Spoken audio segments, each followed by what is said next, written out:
শরীয়তপুরের ঘোষাইরহাটে দেশীয় প্রজাতির মাছ রক্ষায় 10 লাখ টাকার নিষিদ্ধ কারেন্ট ও চায়না দুয়ারি জাল পুড়িয়ে ধ্বংস করা হয়েছে।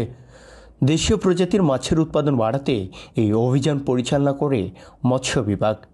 শুক্রবার সকাল থেকে দুপুর পর্যন্ত শরীয়তপুরের ঘোষাইরহাটে উপজেলার দাসের জঙ্গল বাজারে অভিযান পরিচালনা করে জালগুলো জব্দ করে মৎস্য বিভাগ ও স্থানীয় সূত্রে জানা যায়, অবৈধ কারেন্ট জাল ও চায়না দুয়ারি জাল দিয়ে মাছ শিকার করলে দেশীয় মাছ সহ মাছের পোনা হুমকিতে পড়ে।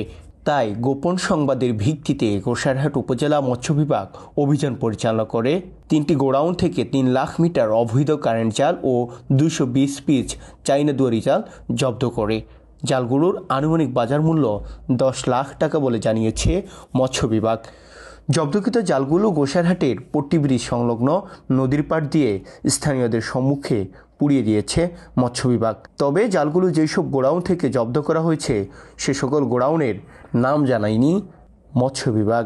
এ বিষয়ে ঘোষাইরহাট উপজেলা মৎস্য অফিসার হাসিবুল হক বলেন, আমরা সকালে গোপন সংবাদের ভিত্তিতে দাসের জঙ্গল বাজারের বিভিন্ন দোকানে আমরা অভিযান পরিচালনা করি। অভিযানে ঘোষাইরহাট থানা পুলিশের সহযোগিতায় এই সময় আমরা বিভিন্ন দোকানে অভিযান করে আমরা প্রায় 220টি চায়না দুয়ারি জাল এবং প্রায় আনুমানিক 3 লক্ষ কারেন্ট জাল আমরা জব্দ করি। এই যে আপনারা জানেন যে এই চায়না দুয়ারি জালগুলো দেশীয় প্রজাতির মাছের জন্য খুবই হুমকি স্বরূপ।